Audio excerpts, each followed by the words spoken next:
मावळ सत्य live bulletin, परिपूर्ण सत्यता. मावळ सत्य लाईव्ह बुलेटिनमध्ये मी रामदास वाडेकर. राज्याचे उपमुख्यमंत्री अजित पवार मावळ तालुक्यात येतात. या दिवशी मावळ तालुक्यातील वेगवेगळ्या राजकीय पक्षांचे पदाधिकारी राष्ट्रवादी काँग्रेस पक्षामध्ये प्रवेश करणार असल्याचे सुतोवाच राष्ट्रवादी काँग्रेस पक्षाकडून देण्यात आले.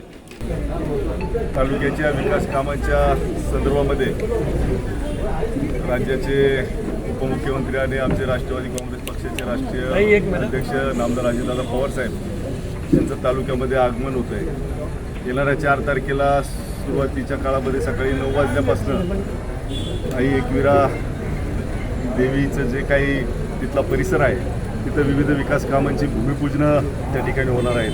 त्याच्यानंतर लोणावळ्यामध्ये जो स्काय वॉकचा प्रकल्प आहे तिथं देखील विविध विकास कामं होणार आहेत. तिथून दादा कानेपाटे येथे ते जिल्हा ग्रामीण रुग्णालय जे आहे तिथे येऊन तिथलं उद्घाटन करणार आहेत.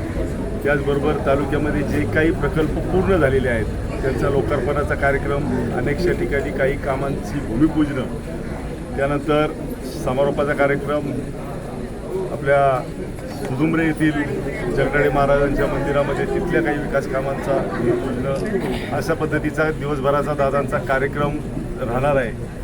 शेवटी निवडणुका आता तोंडावरती आलेल्या आहेत. त्याच्यामुळं आपसुकच निवडणुकांचं देखील वातावरण संपूर्ण राज्यामध्ये वेगवेगळ्या माध्यमातून आपल्याला पाहायला मिळतं. आणि अजितदादांचं निवडणुकीच्या अगोदर एक 15-20 दिवसाच्या फरकाने, कारण ऑक्टोबर महिन्यामध्ये आता 12-14 तारखेला कदाचित आचारसंहिता देखील लागू शकते, त्या पार्श्वभूमीवरती अजितदादांच्या तालुक्यामधल्या या कार्यक्रमाला देखील एक अनन्यसाधारण महत्त्व आहे. कारण दादांवरती प्रेम करणारा असा हा तालुका आहे. त्याच्यामुळे राष्ट्रवादी काँग्रेस पक्षाचे कार्यकर्ते देखील आज नियोजनाची बैठक सगळ्या कार्यकर्त्यांच्या सूचनेवरून 4 तारखेला अजितदादांच्या स्वागतासाठी आयोजित करण्यात आलेली होती.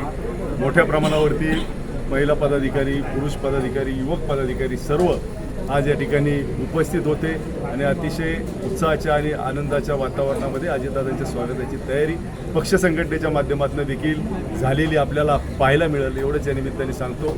आणि आमच्या सगळ्या दृष्टीने हा जो मेळावा आहे विकास कामं, कारण गेले 25 वर्ष आम्ही नेहमी सांगतो की तालुक्याला राष्ट्रवादी काँग्रेस पक्ष म्हणून अजितदादांची पाठराखण करण्याचं काम एक विकास करणारा नेता, विकास पुरुष म्हणून आम्ही कायम अजितदादांकडे पाहतो. आणि या नेत्यांनी तालुक्याला आमच्या पक्ष संघटनेच्या माध्यमातून पक्षाच्या कार्यकर्त्यांकडे बघून हा तालुका सुजलाम सुफलाम होण्याच्या संदर्भामध्ये कुठलंही मागं दादांनी पाहिलं नाही. 3000 कोटी रुपयांचा निधी या मावळच्या परिसरामधल्या विविध विकास कामांसाठी आज दादांनी देऊ केलेला आहे. आणि त्याच्यामुळं निवडणुकीच्या 5 वर्षाच्या सरतेशेवटी आणि निवडणुकीच्या तोंडावरती अजितदादा ज्यावेळेस तालुक्यात येतात तेव्हा पक्ष संघटना म्हणून आमच्या राष्ट्रवादी काँग्रेस पक्षाच्या पदाधिकारी आणि कार्यकर्त्यांचं देखील कर्तव्य आहे की ज्या नेत्यांनी आम्हाला 5 वर्षामध्ये या तालुक्यामध्ये भरभरून दिलं त्या नेत्याचं देखील आम्ही ऋण व्यक्त केलं पाहिजे, त्याबद्दलचं समाधान व्यक्त केलं पाहिजे. दादांचे देखील आभार मानण्यासाठी, कृतज्ञता व्यक्त करण्यासाठी मोठ्या संख्येनं राष्ट्रवादी काँग्रेस पक्षाचे कार्यकर्ते त्या ठिकाणी उपस्थित आहेत. राज्यामध्ये राष्ट्रवादी काँग्रेस असेल किंवा वेगवेगळे पक्ष असतील, इतर पक्षांमध्ये प्रवेश करताना दिसत आहेत. अजितदादांच्या उपस्थितीमध्ये मावळ तालुक्यात देखील असे काही पक्ष प्रवेश होणार आहेत का? काही पक्षप्रवेश होणार आहेत असं थोडीशी चर्चा आहे. काही कार्यकर्त्यांशी आम्ही बोलतो आहोत.